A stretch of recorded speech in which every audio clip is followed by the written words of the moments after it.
गुरु show सबको प्रणाम, मेरी प्रणाम को स्वीकार कीजिएगा। दोस्तों आज मैं एक कथा सुनाने जा रही हूँ आप लोगों को। कथा आप लोगों को अच्छा लगे तो ज़रूर बताइएगा। कथा इस तरह से है दोस्तों कि एक चोर था जो कि चोरी करने के लिए मंदिर मैंने गांव में आया चोरी करने के लिए। उसका घर नहीं चलता। देखिए सबका अपना जीवन में काम होता है। देखिए संसार में सब तो नहीं ना काम है करके खाते। किसी को मन होता है कि हम इजीली चोरी करके अपना भंडार भर लेंगे, चोरी करके मतलब खा लेंगे। तो चोरी करने के भाव से वो आता था गांव में। तो ऐसा हुआ कि मतलब उस दिन वो जल्दी चला आया चोरी करने के लिए। तो जल्दी चला आया तो अब जल्दी आ गया तो क्या होगा कि सबके घर खुला हुआ है, सब जगे हुए हैं। अब चोरबा जाए तो जाए कहाँ। तब आप जानते हैं हर भगवान का मंदिर बंद हो जाता है, लेकिन भोले बाबा का दरबार हमेशा ही खुला रहता है। उनका पट कभी बंद नहीं होता है उनका दरबार में, क्योंकि हमारे सब देवी देवता विश्राम करते हैं। हमारे महादेव जो है एनी टाइम 24 घंटा वो अपने भक्त के लिए परिपूर्ण रहते हैं। एनी टाइम मतलब वो खड़े रहते हैं अपने भक्तों के लिए। तो हमारे महादेव के मंदिर खुले थे। तो चोर ने सोचा कि अभी मैं अगर गया किसी के घर में चोरी किया तो मेरे को पकड़ लेंगे, पकड़ के मेरे को मारेंगे पीटेंगे। तो क्यों ना मैं मंदिर में चला जाऊं। मंदिर में चला गया। मंदिर में जा कर के थोड़ा चुपचाप बैठा हुआ था। ऐसे करते करते उसको आ गया नींद। जब नींद आ गया थोड़ा तो वो सो गया वहाँ पे। जब सो गया, जब उनकी नींद खुली तो देखा कि सुबह हो गया, एकदम सवेरा। जब सवेरा हो गया तो देखा कि भाई अब तो सवेरा हो गया तो कहीं तो कोई चोरी भी नहीं कर पाए, कुछ नहीं कर पाए तो हमारे बच्चे खाएंगे क्या। मैं उनके लिए तो कुछ नहीं ले जाऊंगा तो कैसे उसका मेरा घर का अनाज आएगा, कैसे सामान आएगा। तो उनको ना ऐसे सोचते सोचते ध्यान गई घंटी पे, जो भोले बाबा के मंदिर में जो घंटी लगा हुआ था तो उस पे ध्यान चला गया। जब उनको उस पे ध्यान गया तो उन्होंने सोचा कि क्यों ना ये घंटी मैं उतार लूँ। अगर मैं उतार लेता हूँ इस घंटी को तो 2-4-10 दिन तो चल ही जाएगी। इस भावना से उन्होंने क्या किया कि उस घंटी को उतारने के लिए अब इधर से उधर से कर रहे हैं, उतार नहीं पा रहे हैं, क्योंकि घंटी जो है बहुत ऊंचा में लगा हुआ था। नहीं उतार पा रहे। तो उसने क्या किया कि शिवलिंग जो थे इतने ऊंचे, अब चोर था उनको इतना ज्ञान भी नहीं थी कि भाई ये भगवान है, कि मतलब अगर ज्ञान होता तो थोड़ी ना चोरी करते। कुछ मेहनत करके 10-20-100 कमा करके अपने बच्चों को पेट ना भरते। पर उनको इतना समझ नहीं होगी। उन्होंने क्या किया, शिवलिंग पे चढ़ के घंटी उतार लिया। अब जब घंटी उन्होंने शिवलिंग पे चढ़ के जब घंटी उन्होंने उतारा तो ऐसे उतारने के लिए जैसे हाथी डाले थे कि इतना ज़ोर से घंटी बजने लगे, इतना ज़ोर से घंटी बजने लगे कि भोले बाबा प्रकट हो गए। घंटी की आवाज़ से भोले बाबा प्रकट हो गया।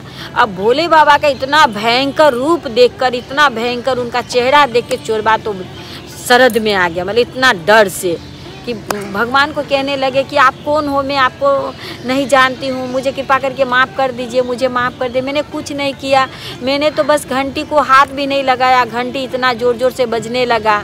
तब जाके भोले बाबा बोले कि अरे मूर्ख, तूने जो पूरा दुनिया देख, मेरे को कोई फूल बेलपत्री चढ़ाता है, कोई मेरे को कुछ चढ़ाता है, लेकिन तूने ऐसा एक व्यक्ति मिला, ऐसा मेरा भक्त है तू कि तू खुद को ही अर्पण कर दिया मुझ पे। मतलब वो शिवलिंग पे जो चढ़ के घंटी उतारने लगे तो खुद को तूने अर्पण किया है। तो मैं तेरे जैसे इंसान को दर्शन न दूँ तो हो सकता है भला, जो तूने पूरी स्वयं अर्पण कर दिया मेरे को। तो चोर ने कहा कि नहीं, ऐसे तो मेरा कोई बात नहीं है, मैं तो घंटी चोरी करने के मकसद से आप पे चढ़ के घंटी उतारने लगा। बेचारा सत बोल रहा था, भले चोर हो लेकिन सत बोल रहा है। तो भोले बाबा ने कहा कि ठीक है, तू चल, तकलीफ मत कर, चिंता मत कर, चल हम तेरे को आज एक जो मांगेगा तो हम तुमको ही देंगे। तो बोला कि नहीं, हमको प्रभु कुछ नहीं चाहिए, हमें क्षमा कर दीजिए, हमें तो आपकी रूप देखकर बहुत ही डर लगती है, मुझे क्षमा कर दीजिए। तो भोले बाबा ने कहा कि चल तेरे को ना मैं कुबेर का उपाधि देता हूँ, कुबेर का। और कुबेर जो है ना वो चोर जो है ना वही कुबेर महाराज है। कुबेर महाराज को महादेव ने, जो चोर जो था उनको कुबेर का आसन दिया महादेव ने, और वो चोर ही कुबेर बने। तो उन्हें जब इतनी सारी मतलब कुबेर का जब आसन दिया, जब इतना धन दौलत उसके पास में आया तो उसमें तो बहुत सारी घमंड आ गई कि भाई मेरे पास तो दुनिया को जीतने का ताकत आ गया, अब तो मैं भाई सबको मतलब ख़त्म कर सकता हूँ, मेरे लिए इतना पावर है। तो देखिए दोस्तों, ऐसा होता है ना कि जो जिसको सहारा देता है ना उसी को पहले गला पकड़ता है। तो भोले बाबा के साथ भी ऐसे, तो भस्मासुर को उन्होंने दिया कि वरदान, तो भस्मासुर बोले कि पहले आपका मस्तक पे हाथ डालने दीजिए।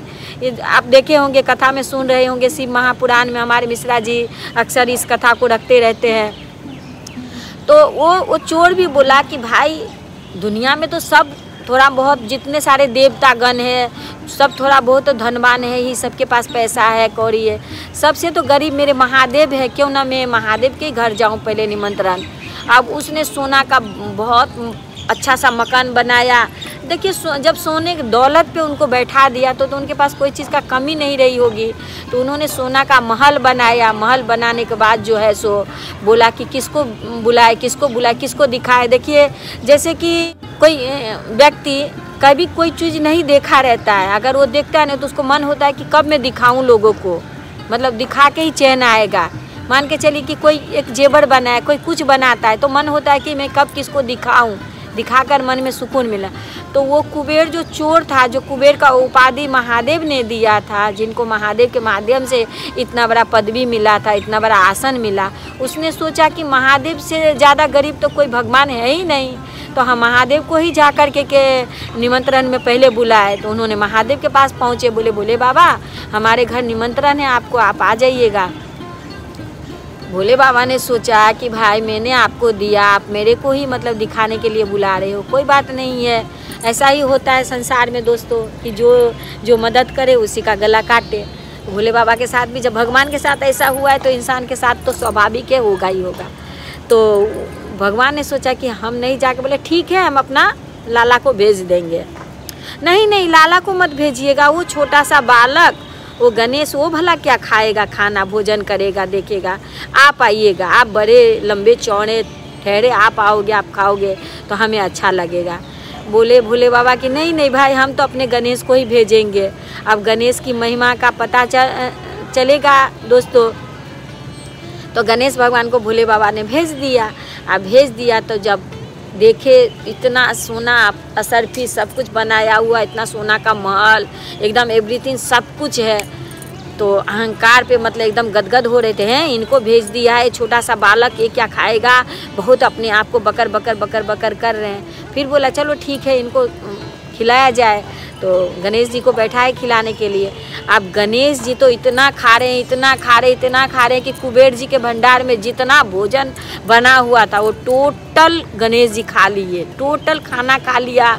अब उनका जो खाना का जो बर्तन है, जिस बर्तन में तपेला में खाना बना था, वो बर्तन भी गणेश जी खा रहे हैं, सब कुछ खा रहे हैं। जितना गोदाम में खाना उना रखा था, जो मतलब साल भर कयन साल चले, वो पूरा उन्होंने खा लिया सब।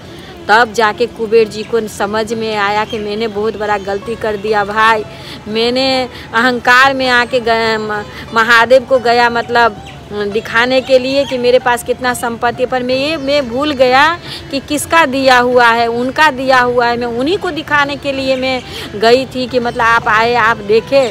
तो उन्होंने एक छोटा सा बालक को भेज दिया। मैं उसको भी बोला कि छोटा सा बालक क्या खाएगा, हंसारत करने के लिए मैंने हंसा उनके पास में। आज ये बालक मेरा सब कुछ खा लिया, मेरे पास कुछ नहीं।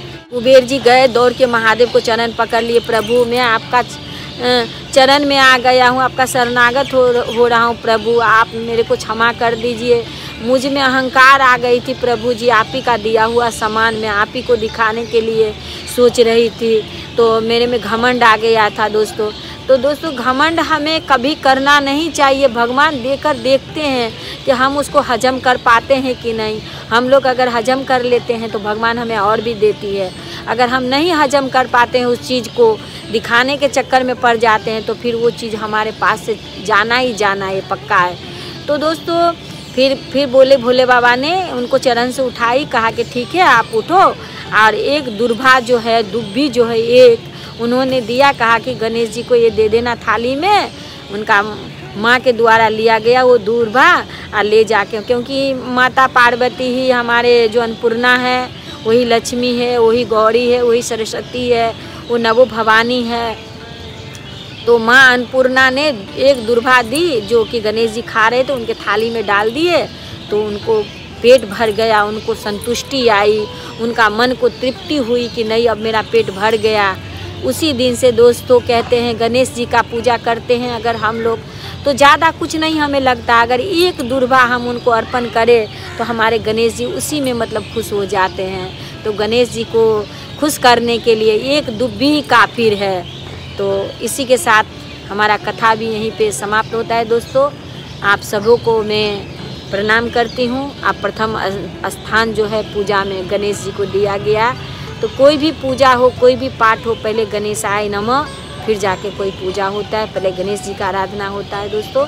तो चलिए प्रणाम करती हूँ गणेश भगवान समेत महादेव का पूरा परिवार को कोटि कोटि प्रणाम करती हूँ। प्रणाम स्वीकार।